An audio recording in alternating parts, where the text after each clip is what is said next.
నమస్తే ఫ్రెండ్స్, నేను మీ ముత్య.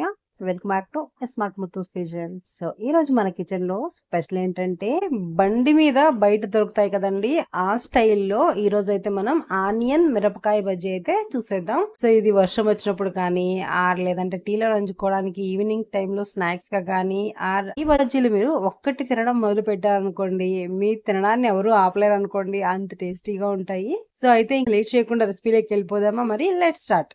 సో లాస్ట్ టచ్అప్ గా ఇలా నిమ్మరసం పిండేసి లైట్ గా మిరియాల పొడి వేసుకుని తింటే ఉంటదండి. టేస్ట్ అద్భుతంగా చాలా గొప్పగా ఉంటదండి. ఇక్కడ వీడియో క్లిప్ లో చూపిస్తున్న విధంగా మిరపకాయ బజ్జీలకి ఇలాంటి పచ్చిమిర్చి సపరేట్ గా వస్తాయి అన్నమాట. పెద్దగా పొడవుగా ఉంటాయి. సపరేట్ గా బజ్జీలకనే అమ్ముతారనమాట. అలాంటివి తీసుకోండి. బాగా శుభ్రం చేసి పక్కన పెట్టేసుకుందాం. ఇప్పుడైతే ఒక గిన్నె తీసుకొని ఇందులోకి అయితే నేను 2 కప్పులు ఈ కప్పుతో అయితే శనగపిండి తీసుకుంటున్నాను. ఈ కప్పు అయితే 50 గ్రామ్స్ ఆఫ్ కప్పు. టోటల్ గా మనం 100 గ్రామ్స్ శనగపిండి తీసుకుంటున్నాం. దీంతో పాటే బియ్యపిండి కూడా తీసుకోవాలండి. సో యాక్చువల్ గా ఏ కప్పుతో అయితే మనం శనగపిండి తీసుకున్నామో అదే కప్పుతో హాఫ్ కప్పు తీసుకుంటే సరిపోతుంది. 2 కప్పుల శనగపిండికి హాఫ్ కప్పు బియ్యపిండి అనమాట. దీంతో పాటే ఒక హాఫ్ టేబుల్ స్పూన్ ఆఫ్ పసుపు అండ్ తగినంత కారం వేసుకోవాలి. కారం కొద్దిగా ఎక్కువ కావాలంటే 1 ఫుల్ టేబుల్ స్పూన్ వేసుకోండి, లేదంటే ఒక ముక్కాలుగా 1 టేబుల్ స్పూన్ వేసుకుంటే సరిపోతుంది. దీంతో పాటే వంట సోడా ఒక చిన్న టేబుల్ స్పూన్ అనమాట. మామూలు టేబుల్ స్పూన్స్ తో అయితే 1/4 నేను ఒక చిన్న టేబుల్ స్పూన్ అండి ఇది. సో దాంతో వేస్తున్నాను అనమాట. ఉప్పు తగినంత వేసుకోవాలి. సో ఇక్కడైతే నేను ఒక హాఫ్ టేబుల్ స్పూన్ ఆఫ్ ఉప్పు వేసేస్తున్నాను. తర్వాత మన మెయిన్ ఇంగ్రీడియంట్ వాము అనమాట. సో వాముని 1 టేబుల్ స్పూన్ తీసుకోవాలి. సో బాగా ఇలా 2 చేతులతో ఒక 2 మినిట్స్ నలిపి తర్వాత వేసుకుంటే బాగుంటుంది అనమాట. సో ఈ వాము కూడా వేసేసిన తర్వాత ఈ వట్టి పిండిని ఒక్కసారి బాగా కలుపుకోవాలన్నమాట. అన్ని కలిసేలాగా చక్కగా ఒక 1 or 2 మినిట్స్ అంతా పిండిని కలుపుకున్న తర్వాత ఇప్పుడు కొద్దిగా వాటర్ పోసుకుంటూ మన పిండిని అయితే బాగా ఒక 5 నుంచి 10 నిమిషాల వరకు కలిపితే, ఎంత బాగా కలిపితే అంత మన బజ్జీలు బాగా వస్తాయండి. సాఫ్ట్ గా కరకరలాడుతూ. పిండిని కలపడం చాలా ఇంపార్టెంట్. మరీ నీళ్ళగా కాకుండా మరీగా కాకుండా ఇలా ఈ కన్సిస్టెన్సీలో ఉంటే సరిపోతుంది అనమాట పిండి.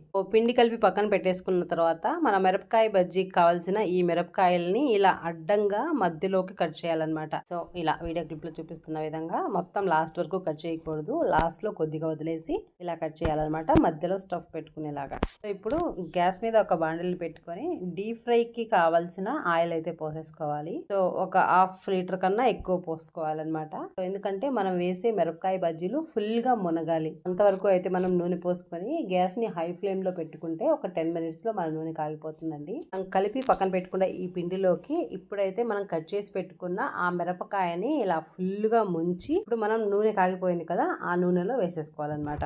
ఇప్పుడు మన మిరపకాయ బజ్జీని ఇందులోకి వేసేసుకోవాలి. ఈ నూనెలోకి అనమాట. నూనె మనకి బాగా కాగిపోయింది. మన మిరపకాయ బజ్జీని ఇలా కింద నుంచే కాకుండా పైన నుంచి ఇలా మనం జల్లిగంటితో ఇలా పైన నుంచి కొద్దిగా వేసామనుకోండి, పైన పచ్చిగా లేకుండా మనకు తిప్పి వేయడానికి ఈజీగా ఉంటది అనమాట. సో ఈ బజ్జీ ఒక సైడ్ కాలిన తర్వాత బాగా ఫ్రై అయిపోయిన తర్వాత ఇంకొక వైపుకు తిప్పి వేసుకోవాలి ఇలాగా. సో మీకు ఎన్నైతే ఆ ప్యాన్ లో పడతాయో అన్ని వేసుకోవచ్చండి. మరీ క్లమ్జీగా వేయకుండా కొంచెం చూసుకొని విడివిడిగా వేసుకోండి. ఇలా చక్కగా 2 వైపులా ఫ్రై అయిపోయిన తర్వాత ఇప్పుడు ప్యాన్ లోంచి తీసి పక్కన ప్లేట్ లో పెట్టేసుకుందాం. మీ దగ్గర ఎంతైతే క్వాంటిటీ ఉందో బజ్జీలు మొత్తం అన్ని ఇదే ప్రాసెస్ లో చేసుకోవాలండి.